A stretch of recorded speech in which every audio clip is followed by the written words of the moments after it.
2016 میں حکومت کو پتہ تھا کہ سوشل میڈیا پہ، انٹرنیٹ پہ، فیس بک پہ جو پروپیگنڈا ہوتا ہے اس کو ریگولیٹ کرنے کی ضرورت ہے، تو ایک قانون بنا دیا پیکا کے نام سے۔ تو اس قانون کا جب ڈرافٹ آیا تو ہم نے اس پہ اعتراض کیا۔ دیکھیں، یہ جو میڈیا پر جو پابندیاں ہیں یا رپورٹرز پہ، کیمرہ مین پہ، یہ کوئی نئی بات نہیں ہے، یہ ہمیشہ سے لگتی ہیں پابندیاں، اور لیکن پابندیوں کا طریقہ کار بدل جاتا ہے۔ اچھا، اب اگر آپ پابندی لگنے کے بعد اس پہ شکوہ شکایت اس انداز میں کریں گے، بے بسی اور بے چارگی کے ساتھ، دیکھیے جی ہم پہ پابندی لگ جاتی ہے، ہمیں روک دیا جاتا ہے، تو پھر آپ پہ اور لگیں گی۔ اگر آپ پر پابندی لگ گئی ہے اور آپ نے سچ بولا ہے یا سچ لکھا ہے اور آپ پہ پابندی لگا دی گئی ہے، تو اس پر آواز بلند کرنی چاہیے بڑے زوردار طریقے سے، تاکہ جس نے پابندی لگائی ہے اس کو تھوڑا جھٹکا لگے، اس کو پتہ چلے کہ یہ اتنا آسان نہیں ہے سچ کی آواز دبانا۔ اگر سچ کی آواز دبائی جائے اور سچ جو ہے وہ منت اللہ کر رہا ہے کہ ہو میرے پہ بڑی زیادتی ہوگی، بڑی پابندی لگ گئی، تو وہ تو آپ نے سچ کو ڈی ویلیو کر دیا نا۔ تو اگر آپ پر پابندی لگائی جا رہی ہے تو بھائی تھوڑا مزاحمت کرو، اس کے خلاف آواز ذرا زوردار طریقے سے بلند کریں آپ۔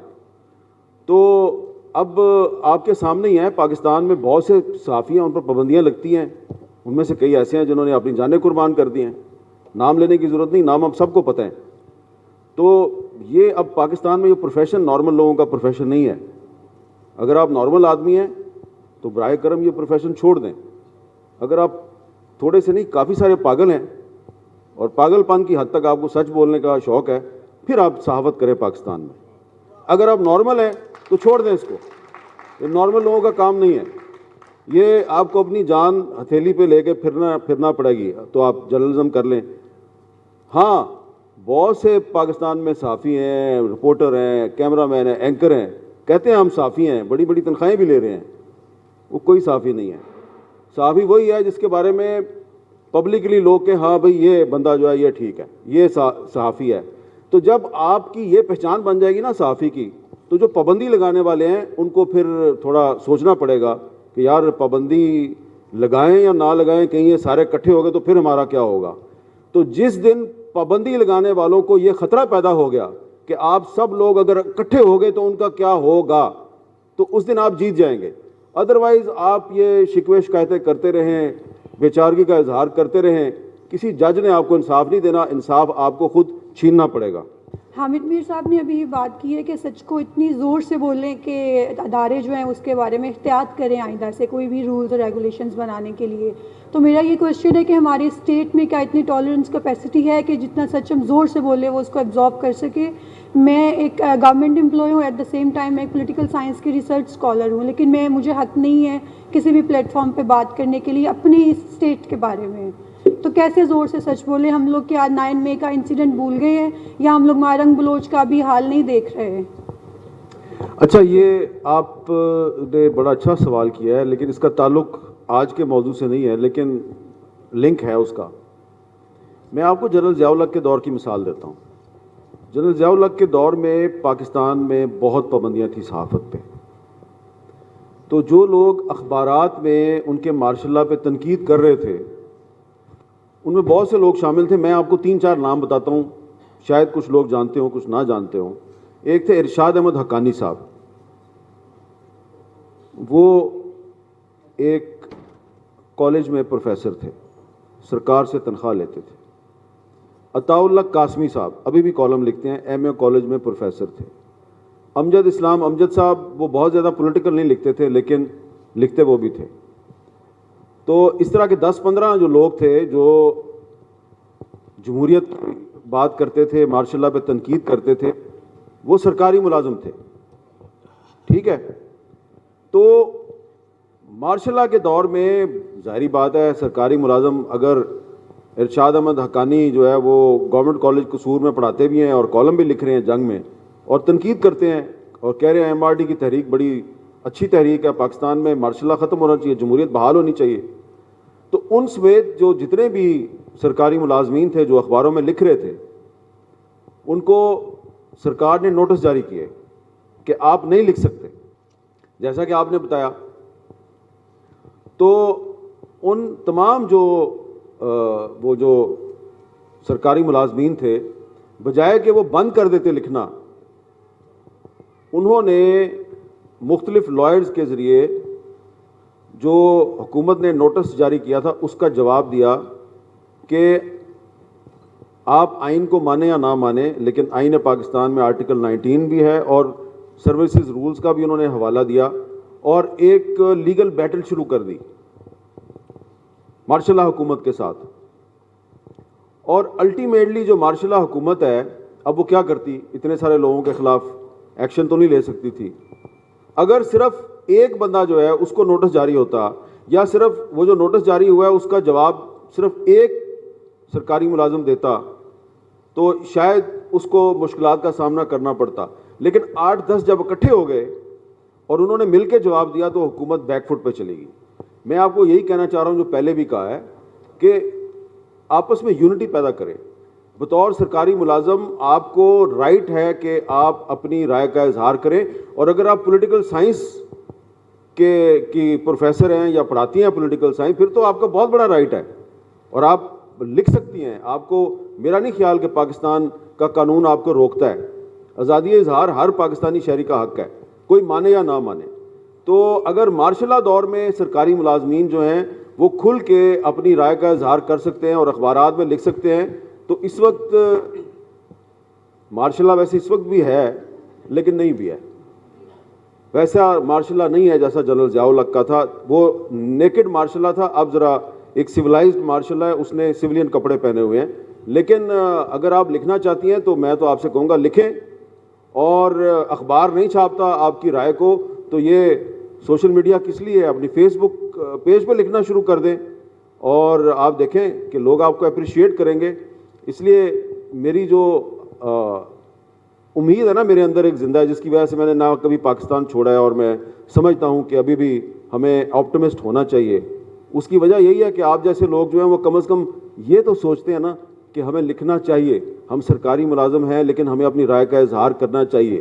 یہ جو آپ کے اندر ایک خواہش ہے, اس خواہش کو آپ حقیقت کا روپ دے دیں, اور جب بہت سے لوگ اس کو حقیقت کا روپ دینا شروع کر دیں گے تو پھر جو پابندیاں لگانے والے ہیں بھاگ جائیں گے.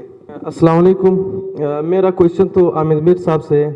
ایکچولی میڈیا کا رول تو سب کو معلوم ہے کہ سول سوسائٹی میں ایک جو اسٹیٹ اور محکوم قوموں کے درمیان ایک برج کا کردار ادا کر سکتی ہے, جہاں پہ وہ محکوم قوم اور ریاست کو ایک ساتھ بٹھا سکتی ہے. ان کی اوورال جتنی بھی محرومیاں ہیں یعنی سپریس کیا ہوا ہے ان کو سب وہاں پہ لایا جا سکتا ہے. لیکن عامر میر صاحب نے 28 دسمبر کو ایک ویڈیو شائع کیا ہے جہاں پہ انہوں نے پروگرام کا نام یہ تھا کہ oh betrayed Balochistan and what is the solution of Balochistan problem.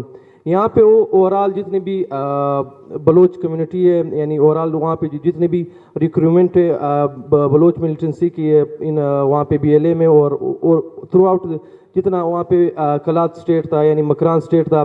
سر آپ سنیں سوال کی طرف آ رہا ہوں.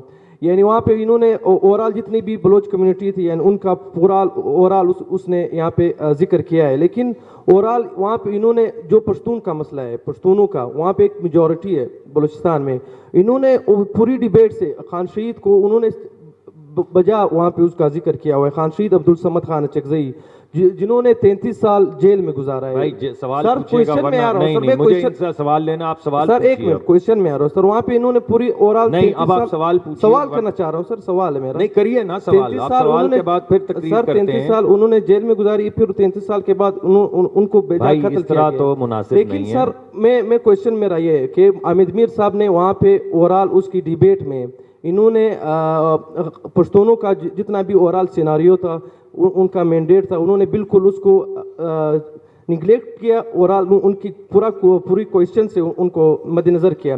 میرا سوال یہ بنتا ہے اگر ہم اس طرح پشتونوں کی وہاں پہ میجورٹی ہم کو اس کو نظر انداز کریں گے یعنی ہم ہماری جو نامور صحافی ہیں یعنی ان کی یہ بہت زیادتی کر رہے ہیں آپ. ان کی پروگرامنگ کہاں سے ہو رہی ہے جنہوں نے یہ کیا. میں یہ کویشچن کرنا چاہ رہا ہوں. کویشچن میرا یہ ہے first of all let's not be unfair. نہیں جی دینے لگے ہیں سوال, ہو گیا سوال آپ کا. اب بات یہ ہے کہ آپ لوگوں کو فیئر رہنا پڑے گا. آپ لوگوں کو یہاں پر ایک ڈسپلن کے تحت, اگر میر صاحب کو آپ نے دعوت دی ہے اور میر صاحب سے جواب چاہیے تو میر صاحب سے سوال پوچھیے. یہ انفیئر ہے. دوسری بات یہ ہے کہ آپ اس کو فورم کو استعمال کر رہے ہیں فار سم تھنگ ایلس. میر صاحب تو آپ کو جواب دیں گے مگر اس کا آرٹیفیشل انٹیلیجنس سے کوئی تعلق نہیں. اب میری پہلے بات سن لے جی, آپ کی بات مکمل ہو گئی. نہیں اب ہو گئی بات. اب بات یہ ہے کہ آپ اگر ٹاپک پہ بات کریں گے تو سب کو انسائٹس ملیں گی, اور اگر آپ کو کسی فورم پہ بات کرنی ہے تو آپ کو اسٹیج پہ تشریف لانا چاہیے اور پھر آپ کے ساتھ یہ بات ہونی چاہیے جس کا آپ ذکر کر رہے ہیں. تو میری گزارش یہ ہے کہ ایک آدھ سوال رہ گیا, آپ سے پوچھوں گا ابھی ٹھہر کے, مگر بھائی ایک منٹ ٹھہر جائیں. کافی جی, میں وہی لینے لگا. اب میر صاحب آپ کو اس کا جواب دیں گے, لیکن میں آپ سے یہ التماس کروں گا کہ جس طرح ہم ابھی ویلیوز کی بات کر رہے تھے, انہی ویلیوز کو مد نظر رکھتے ہوئے, یہ نہیں کہ آپ کو احتجاج کا حق ہر فورم پہ نہیں ہونا چاہیے, مگر تھوڑا سا ایک سوال پہ فوکس کریں اور دوسرا ٹاپک پہ. میر صاحب جی, وہ آپ کا کوئی تعلق, اس سوال کا کوئی تعلق نہیں ہے آرٹیفیشل انٹیلیجنس سے, لیکن یہ آپ جس ویڈیو کا ذکر کر رہے ہیں آپ اس کو ذرا غور سے پڑھیں. اس میں عبدالصمد خان اچکزئی صاحب کا بھی ذکر ہے, اور کیا ذکر ہے اس انداز میں ہے. وہ جو ویڈیو ہے وہ اس کی بیک گراؤنڈ کچھ اور ہے کہ وہاں پہ اسلام آباد میں جن بلوچ عورتوں اور بچوں کو مارا گیا, کیوں مارا گیا ہے, اور ان کو جب مار پڑ رہی تھی میں وہاں پہ گیا اور میں نے روکا پولیس کو, تو پولیس نے مجھے کیا کہا, وہ اس کا جواب دیا گیا ہے. اس کو اگر آپ بلوچ پشتون مسئلہ بنانا چاہتے ہیں تو یہ آپ کی وجہ. اب آپ میری بات نہیں سن رہے, آپ میں ٹالرنس ہی نہیں ہے یار, آپ میں برداشت ہی نہیں ہے. ٹالرنس تو پیدا کرو. بات تو سنیے نا بھائی. اس میں عبدالصمد خان اچکزئی صاحب کا ذکر ہے. کیا ذکر ہے, یاد ہے آپ کو کیا ذکر ہے؟ اور پورا سٹرگل بھائی وہ ان عورتوں اور بچوں کے بارے میں ہے جن کو اسلام آباد میں مار پڑی ہے. اس کے باوجود اچکزئی صاحب کا یہ ذکر کیا ہے کہ وہ استقلال کے نام سے ایک میگزین نکالتے تھے اور اس کا ڈیکلریشن انہوں نے لاہور سے لیا تھا. اور عبدالعزیز کرد صاحب کا ذکر کیا ہے کہ وہ بھی لاہور کے اخباروں میں آگے لکھتے تھے. اس میں نے یہ کہا ہے کہ پنجابی اور جو بلوچ ہیں اور عبدالصمد خان اچکزئی صاحب, ان کا بڑا پرانا تعلق ہے, 1947 سے پہلے کا تعلق ہے. تو جو لوگ آج مجھے کہتے ہیں کہ تم جو ہے وہ کیوں بلوچوں کی بات کرتے ہو, تو ان کو میں یہ بتا رہا تھا کہ اگر اچکزئی صاحب اور عبدالعزیز کرد صاحب جو ہیں وہ لاہور کے اخباروں میں جا کے بلوچستان کے مسئلے پہ لکھ سکتے ہیں, تو میں اسلام آباد میں بیٹھ کے بلوچوں کے لیے کیوں نہیں بول سکتا. جہاں تک آپ پشتونوں کی بات کر رہے ہیں تو وہ آپ کی کوئی ایک پولیٹیکل پارٹی ہوگی, آپ کی رائے جو ہے وہ میری رائے سے مطابقت نہیں رکھتی, لیکن میرا خیال ہے کہ یہ جو عورتیں اور بچے اسلام آباد پہنچے ہیں, راستے میں ان کو جو پشتون نیشنلسٹ ہیں انہوں نے جگہ جگہ پہ ان کا استقبال کیا ہے, اور اس میں منظور پشتین صاحب بھی شامل ہیں, اور بھی لوگ شامل ہیں, اور ان لوگوں نے تو کوئی اعتراض نہیں کیا, لیکن آپ نے ایک زبردستی کا اعتراض بنا لیا ہے, اس کا کوئی تعلق نہیں اس کے ساتھ. آپ نے جتنی بھی باتیں کی ہیں وہ بالکل غلط ہیں. سر یہ امپورٹڈ حکومت نامنظور کو جو ٹاپ ٹرینڈ بنایا ہوا تھا وہ کی بورڈ وارئرز کون تھے اور ان کی پروگرامنگ کون کر رہا تھا؟ امپورٹڈ حکومت نامنظور کی جو ٹاپ ٹرینڈز بنتے ہیں ٹویٹر پہ, واٹس ایپ پہ, فیس بک پہ اور انسٹاگرام پہ, تو وہ ان کے کی بورڈ وارئرز کون تھے وہ, اور وہ خان صاحب ذکر کرتے تھے اپنی تقریروں میں, اور یہ کہاں سے ان کی آرٹیفیشل انٹیلیجنس ہوتی تھی؟ اس پہ تو تالی بجائی جا سکتی, سوال کا جواب تو خود ہی دے رہے ہیں. Sir, my question is for Hamid Mir Saab. Sir, you have mentioned that we need to legislate a legal framework for curtailing the harmful effects of artificial intelligence to stop the propaganda, dissemination, etc. But what should be the necessary elements of this framework to ensure that it does not take the shape of PICA? نہیں دیکھیں نا, میں نے پہلے بھی کہا کہ اس پر debate ہونی چاہیے. پارلیمنٹ میں ایسے لوگ آئیں جو اس کو سمجھتے ہیں, اور وہ جب اس پہ ڈبیٹ کریں گے, اس طرح کی لیجسلیشن نہیں ہونی چاہیے جس طرح کہ یہ اگست 2023 میں جو پارلیمنٹ تھی اس نے ایک دن میں 20 بل منظور کیے بغیر ڈبیٹ کے, اور جب بل منظور ہوتا تھا تو قومی اسمبلی میں 15 لوگ ہوتے تھے اور سینٹ میں 4 لوگ ہوتے تھے. تو اس طرح کی اگر آپ لیجسلیشن کریں گے تو اس کا کوئی فائدہ نہیں ہے. کم از کم 5-6 دن آپ کسی بل پہ ڈبیٹ کریں, اس کے جو جس بل پہ آپ جس ایشو پہ آپ نے بل پیش کیا ہے اس ایشو کے تمام پہلو جو ہیں ان کو کور کریں, اور جس طرح یہاں پہ ڈبیٹ ہوئی ہے. تو اگر آپ اس طریقے سے پارلیمنٹ میں بھی ڈبیٹ کریں گے تو میرا خیال ہے کہ آرٹیفیشل انٹیلیجنس کا جو درست استعمال ہے اس کو ممکن بنانے کے لیے پاکستان کے جو سیاستدان ہیں وہ بالکل ان میں اتنی صلاحیت ہے کہ وہ ایک اچھا قانون بنا سکتے ہیں.